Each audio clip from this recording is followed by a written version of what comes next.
क्या नाम है तुम्हारा? सोनू कुमार। अच्छा, करते क्या हो? पढ़ते हैं और पढ़ाते हैं। पढ़ते हो और पढ़ाते भी हो? यस। हमारा कोई अच्छे से स्कूल में एडमिशन करवा दे, और सरकारी स्कूल में तो हम कतई नहीं जाना चाहेंगे सर, क्योंकि उसमें एकदम नहीं पढ़ाया होता। हम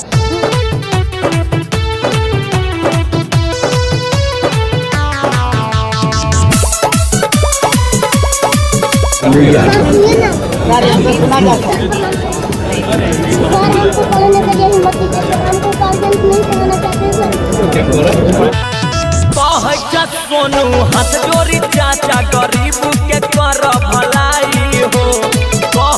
सोनू हाथ जोड़ी चाचा गरीब के कर भलाई हो। सुनो नीतीश सरकार एडमिशन करे के छै हमरा पढ़ाई हो। सुनो नीतीश सरकार एडमिशन करे के छै हमरा पढ़ाई हो। सोनू हाथ जोड़ी चाचा गरीब के कर भलाई हो। सोनू हाथ जोड़ी चाचा गरीब के कर भलाई हो। सुनो नीतीश सरकार एडमिशन करे के छै हमरा पढ़ाई हो। सुनो नीतीश सरकार एडमिशन करे के छै हमरा पढ़ाई हो। परेशानी ये है कि हमको पिताजी जो हैं रणविजय यादव, वो आते हैं जब दही बेचते हैं, दही बेच करके जो पैसा आता है उससे क्या करते हैं, वो दारू पी जाते हैं और दारू ताड़ी पी करके पूरा पैसा खत्म कर देते हैं। इस साल अप्रैल में एक स्वामी विवेकानंद में मेरा एडमिशन था, लेकिन कट गया एडमिशन। हाँ हाँ, दूध दही बेच के पापा पी जाय छै शराब हो। लागे छै भेजते हमर किस्मत खराब हो। ए नीतीश चाचा गार्जियन नहीं पढ़ावे से हो। दूध दही बेच के पापा पी जाय छै शराब हो। लागे छै भेजते किस्मत हमरो खराब हो। एतने उम्र में छिए पढ़ाबत उड़ाबै छै हमरो कमाई हो।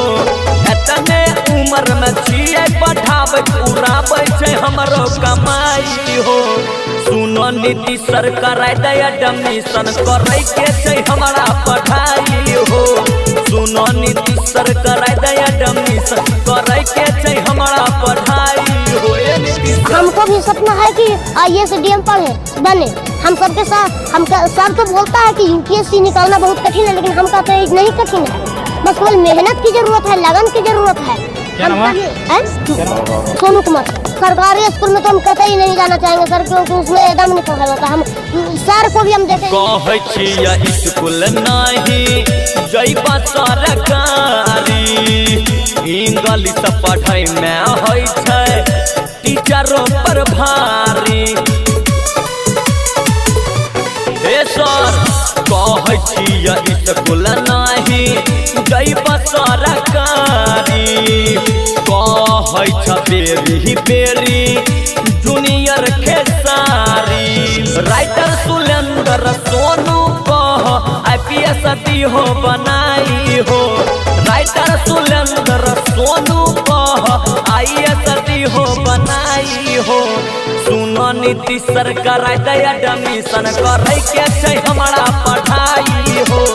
सुनो नीतीश सरकार एडमिशन करे के छै हमरा पढ़ाई हो। नीतीश सर एडमिशन करवा दीजिए हमरा, ठीक है।